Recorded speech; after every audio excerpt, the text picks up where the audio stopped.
You probably know that as a leader, you should be an example to other people. That is pretty obvious. And the question is, why are so many CEOs not the example that you wish them to be? And Paul, do you think didn't just recently we have, yeah, exactly. We just recently had cases of that. When you want to lead by example, many questions arise where people think, how did you get the job? How can you behave that way? How can you think you get away with this? And why do you make everything worse by your reaction? Especially in the recent past, you saw people who first faced public scrutiny, and you think that's bad. And by their reaction, everything became worse. And now we have to talk about how do you lead by example, but also how do you face public scrutiny. But all of that is something where people say, but often this public scrutiny happens for no reason or for the wrong reason. Agreed, fully agree. But you still have to take a position. You still have to deal with it. And that's why we are going to talk about leading by example and facing public scrutiny. I'm going to quote a number of articles and magazines here, very important here. It's fair use. That's the disclaimer here. If you're now watching on YouTube, thank you very much for joining. If you're listening on Apple Podcasts or Spotify, you will of course, not read the disclaimer here that people on YouTube can see right now. Everything I quote here is fully protected by the law. I have to quote because I need to have the proof for what I claim here. When we come to leading by example, you probably heard of a couple of cases. And the very first case is Coldplay. And people say, yeah, the music's bad, but is it already a criminal offense? And some people say, yeah, it is. That's not what I mean. It is not about Coldplay's music. Their music isn't my taste either, but they're tremendously successful, as you can see globally. However, Coldplay music got into the news for something very different. There is something which is called the kiss cam at concerts, especially in the English-speaking world, is quite common. Suddenly, the camera puts two or three people, usually two people, into the spotlight. Often they take three or four, so you see the surrounding reactions as well. But you have two people in the spotlight, and then people see how people usually kiss. It's quite romantic. Sometimes you see on the internet that someone proposed, so it's a bit staged, obviously, but still very nice. It is very important that this kiss cam is something fun, something which is around for decades now. No one thinks about it. However, at a Coldplay concert, suddenly you saw two people where one person just was diving out of the picture. That was the man in this case, and the woman turned away. But due to the fact that other people filmed this and uploaded it and said, isn't that a bit weird, this reaction? Some people said, yeah. And the man is a tech CEO and the woman is the HR leader of that company. And obviously, we just saw an affair that shouldn't go to public.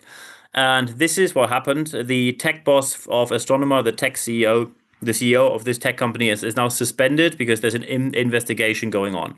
So he tried to dive away, didn't work too well. We see it had the opposite effect. But some people don't dive away. Some people have a very different take on that. And one example recently is the Wall Street Journal. The Wall Street Journal, you probably saw, is getting sued. They published an article about Donald Trump and the Epstein cases. And Donald Trump and the Epstein case is a long-going matter now.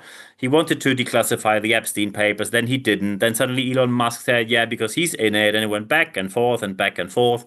And now the Wall Street Journal published an article about Donald Trump and the Epstein case, and the Epstein case will now be made public.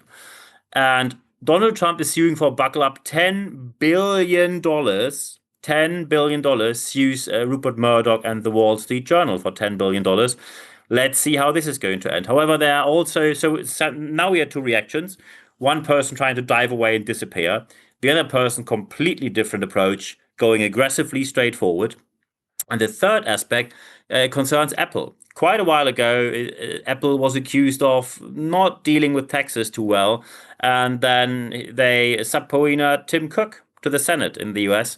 And what Tim Cook did, he just showed up and defended what Apple did with taxation. He said, we're all within the boundaries of the law. Everything we do is legal. So you're the lawmakers here. So give us other laws and we will adapt accordingly. So here we see completely different approaches to handling. Approach number one is diving away, trying to disappear. That didn't go too well in this case. The second option is to sue someone. And we see that didn't go too well either, because you see now it's all over the place. And the third one is Apple just pretty much talking on the matter. And that, I think, worked pretty well, because when I told you that Tim Cook had to show up at the Senate regarding taxation, many of you will not even remember. The question now is how to handle it properly, because there is one aspect you want to prevent, and the aspect you want to prevent from happening is the so-called Streisand effect. The Streisand effect refers to Barbara Streisand. There was a photographer who took pictures from a helicopter, and he uploaded these pictures and said, these are the villas where the rich people live. And of course, some people like when their pictures out there and show off a bit. And some people don't like it that much because they say it's privacy. I don't want that people know where I live. However, Barbara Streisand took legal action against the photographer. And the reaction, the consequence of that was suddenly everyone was interested, where does Barbara Streisand live? And the picture that was downloaded before about 40 times, because when someone says, look, rich people living in a villa, here's the uploaded picture, the usual reaction of people is, okay, what's for dinner? So, because when you tell people that very rich people live in very big mansions in beautiful places, not really news, is it?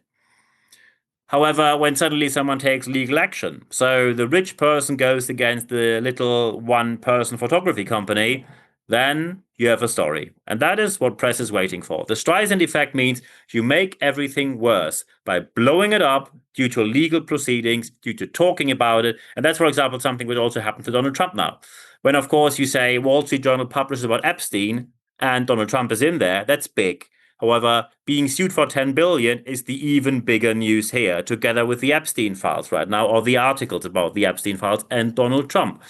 So when it comes to handling, the first thing you want to prevent is the Streisand effect. You do not want it to blow up just because of your actions make everything worse. And by the way, when we look into cases here, Apple handling things silently worked pretty well. Wall Street Journal getting sued, not great. Also, usually journalists don't like you more when you sue them. And the third case, or the first one I mentioned here, the Coldplay case, diving away, trying to disappear, didn't work too well either, but not because they dived away. The worst case here was the statement the CEO made. The CEO said, yeah, it is not what people expect from him. It is not the person he wants to be. So he sort of admits a bit there. And then he said that he's not feeling great about being pulled in the public in that way. Okay, look, when you have certain positions, being in the public eye is part of the job. When you, for example, let's say you work as a general admin person in a company and you post a bit on social media and suddenly your boss turns up and says, during last weekend, you had a massive party, right? Well, you were pretty drunk, right? Your answer could be none of your business. Goodbye. And that's perfectly fine when you are not in a position that you are perceived in the public eye, when you do not have the influence and the power, and especially when you work without taxpayers' money, it's all your private business. No one has the right to approach you with anything. Absolutely no one. However, when you have a position where you receive public funding, any kind of subsidies, when you are in politics, when you work off taxpayers' money, or any of the ones combined, then of course people have a right that you undergo public scrutiny. You cannot on the one hand say, I want to be a tech leader, I want to be a CEO of a tech company, and next moment you say, I don't like it to be seen in public. That is not possible. Then you can't be a CEO. As soon as you have certain jobs, you know it has an impact. And by the way, that's one of the reasons why you get these very high salaries. It is part of your private life being more limited than others. When, let's say, from Shark Tank, the investment show that you probably know, when Mark Cuban goes into any bar, mobile phones immediately get pulled out and people take pictures. If you like it or not, and they will comment on every, oh, look, Mark Cuban had 3 beer, maybe an alcohol problem. And by the way, he didn't. That's just made up, just an example.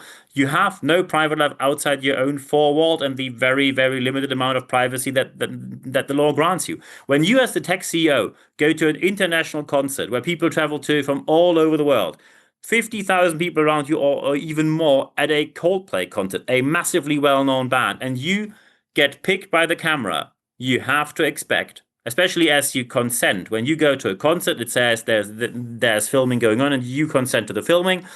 At many concerts, there's an area where they say, if you do not want to be filmed, please stand in this area because we do not film there. So you have the right. But when you say, I go into public, then you are in public. And by the way, when you did something wrong and you admit it, probably do not point to someone else saying, I'm not happy that you pointed out my wrongdoing. I just wanted to get away with it. That's the message that came across. And now there is an investigation going on, and let's see how this ends. When you want to handle it properly, number one is address. And when you are not someone who is in any kind of public position, the addressing can simply be, let me in peace, none of your business, it's a private matter. Perfectly fine. The more public you are, the more public you have to address these matters, because it is important that you show something happens. Act on the matter. Let's say you have an app and you developed an app, you're a company of 6 people, and your app blows up, goes viral, and your app is nothing else than you get shoes, and you get shoes much cheaper. And when someone says, could you make a statement on XYZ? You can say, look, we're a very small business selling shoes. No, I don't. When someone says, look, we found out that you only get these shoes because you actually get them untaxed from the other end of the world with a massive carbon footprint. They are transported around the world where you then also dodge import taxes.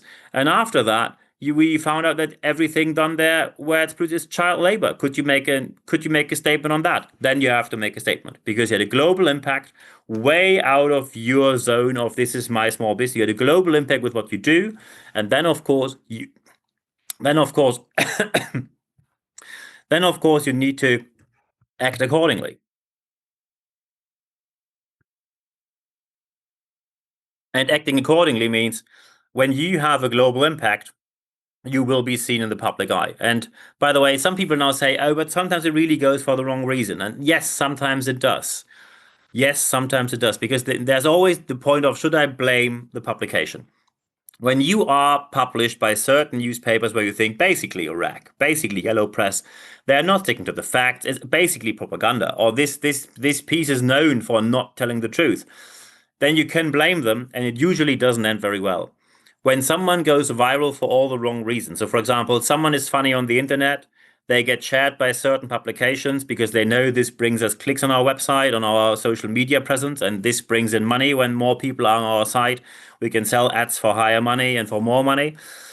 Well, someone becomes a joke on the internet, their life probably falls apart, and you just make money off it, and it's even legal to do that. Yes, this is all for the wrong reason. I fully agree. However, having an aggressive go against someone and suing them hardly ever is the right pick, except when you are very, very safe on the right side and there's a setting where people don't really care anymore about the whole matter and you can just clear up things in silence that you have everything done right. When you blame, usually people look at you and say, not a great look, I think you're guilty. And of course, you might now say, this is not backed by democracy. The democratic principles say something else. I don't have to prove I'm innocent. It's vice versa. Yes, and I agree. I can tell you as an LGBTQI plus community person and also as a formerly professional football referee, meaning soccer for our American listeners, I had wild accusations of wrong decisions as a referee from absolutely incompetent so-called journalists, which basically were people who belonged to one of the teams and just writing articles on the internet with a massive outreach. And suddenly your inbox gets flooded and your social media, you get all the yelling of it, or people accuse you of something you've never done because they simply think this is a good story, brings you a couple of clicks. Yes, you have to ride the wave through it, because as soon as you have an aggressive go, they have the right of the narrative. Let's say you sue them and you win. And probably you win that they have to correct everything. What happens is they will put the correction out there on page 128 where no one's watching. And before that, they published 193 articles about next level of court, drama in court. Oh my God, is it going wrong again? It went wrong here. I think we're right here. So they have the right of the narrative. And that is when journalists with low ethical standards appear, and they are extremely dangerous. And unfortunately, quite a number of journalists have very low ethical standards. Not all of them. Free press is extremely important, I can tell you. As a self-employed entrepreneur and part of the LGBTQI plus community, I am relying on free press. Every far right-wing rag is writing against trans people and the LGBTQI plus community, making up the wildest things of, oh, it's all woke today, and now we have children who want to be a kitten, and we have suddenly cat toilets in classrooms. All of that was published. All of that was published by newspapers, and nothing of that is true. And as a self-employed entrepreneur, everything which is far left wing says, oh, they are all not. They're basically just employing people to exploit them, and they take money off their work, and they make money based on other people's work. That's all not bad. So you are yelled at basically from all sides, and especially when people accuse you of absolute nothing substantial, but they publish that there is something. Having an aggressive go against them usually makes things worse. And I can understand when people now say this cannot be the way to go. I fully agree. However, by the way, I was way more angry about this when I was younger. And today I have a certain calm moment and say, look, they just try to speak down on you. They say you are the worst referee. You ruined the whole season. They do not get promoted because of you. And in 4 weeks, no one speaks about that anymore. Or probably in 3 months. Anything in between tomorrow and the end of the year. Usually within a year, everything's forgotten. When someone asks you, what about last season? Remember XYZ? Most people say, no, I don't. No, I don't. So this blaming doesn't work well.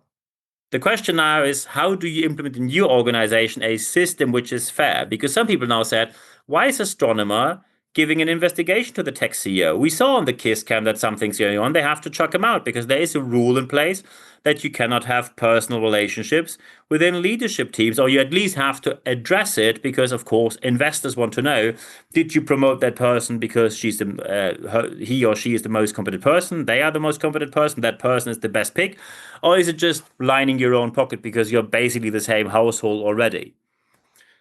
As soon as you implement, number one is the assumption of innocence. Anyone who does not apply the assumption of innocence is not part of the democratic spectrum and needs to be dealt with accordingly.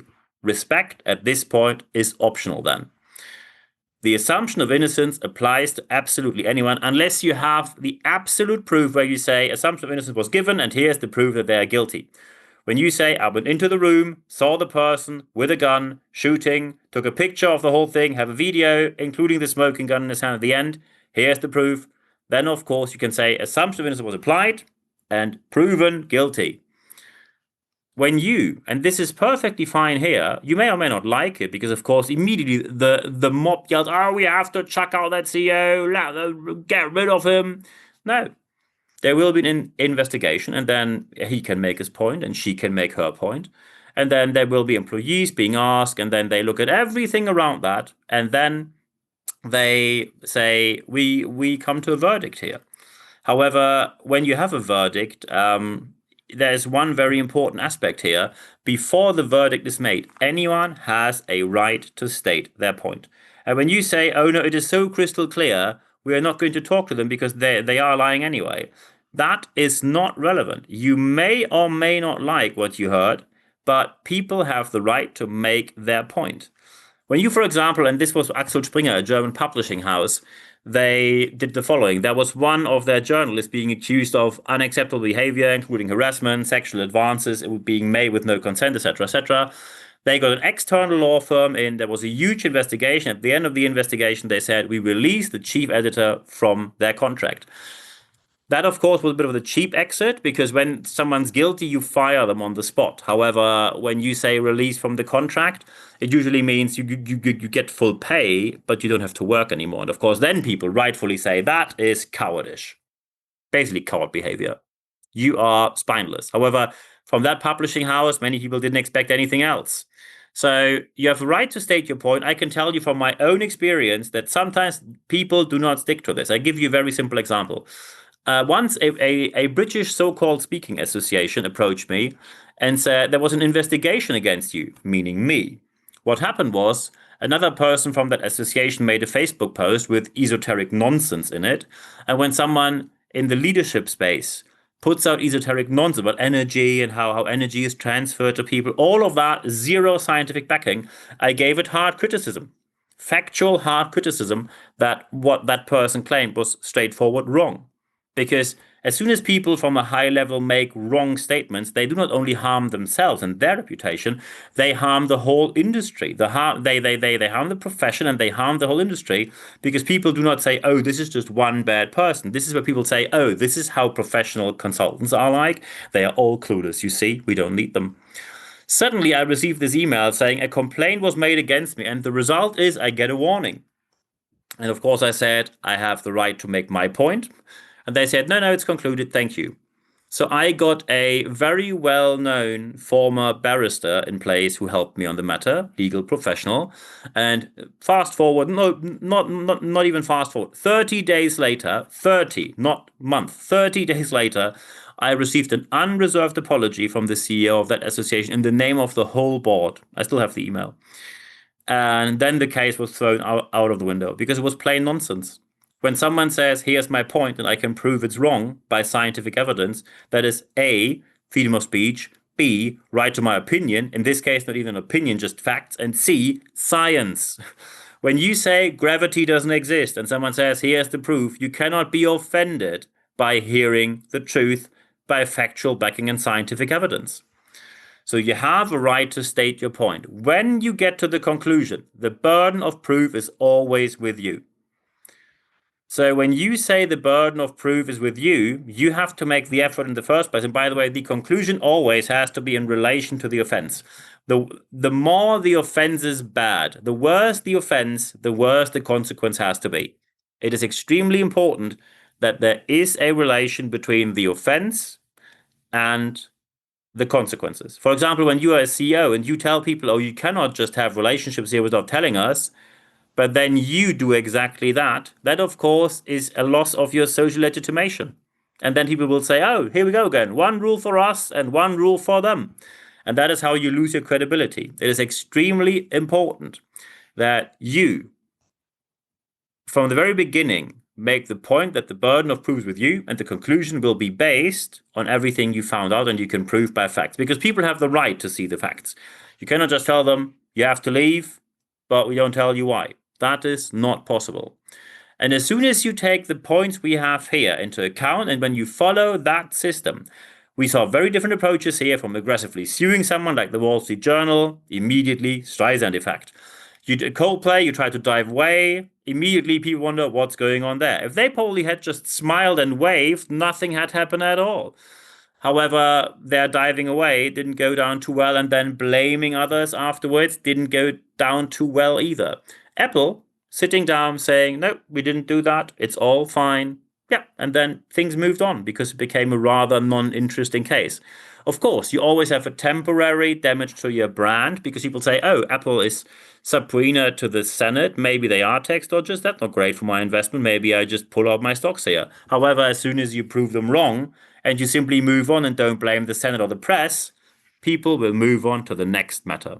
And as soon as you do what we had here, everything will turn out better. You lead by example, and even when you face public scrutiny, you know what to do. And I wish you all the best doing so in real world practice, in your business, and in your organization.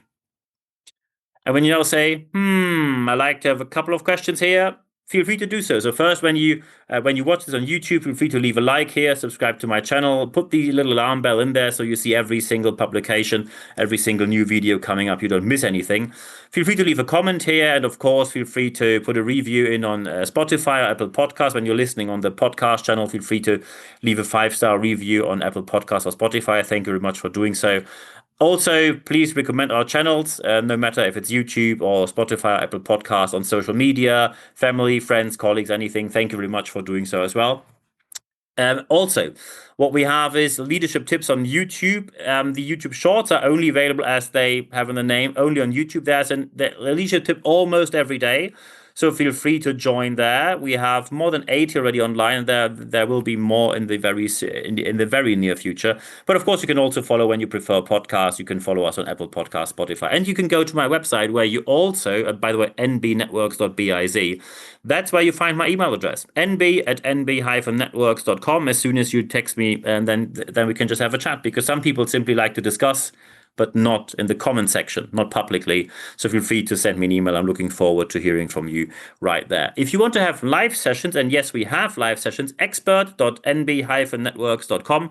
When you sign up there, it's the leadership letter. You only receive one email every Wednesday morning. It's 100% content, ad-free guarantee. You have full access to all articles in German and English, more than 400. Full access to all podcasts, more than 400, also in German and English. And you have full access to the live session. We only communicate the live sessions, and we will have one very soon. We only communicate the live sessions, which we have monthly, via the leadership letter. There's no other source where you can find them, so feel free to sign up. So, by the way, the link to access the leadership letter, the live session, is in the email. Besides the access to articles and podcasts, there's the link to the live session. You only have to click on it. You don't even have to register. It's just clicking on it, and there you are. But you can also But you can only find these links in the leadership letter. The most important aspect, however, will always be the last one. Apply what you heard in this podcast, because only when you apply what you heard, you will see the positive aspects in your organization that you obviously want to see. And I wish you all the best. Implementing this, by the way, when you say I don't like email, you can also get in contact with me. Connect with me on LinkedIn, follow me on Instagram, follow me on Facebook, and of course, feel free to sign up here on YouTube. Every single channel is available. Every message gets answered within 24 hours or less. I'm looking forward to hearing from you. And now, at the end of this video cast and at the end of this podcast, there's only one thing left for me to say. Thank you very much for your time.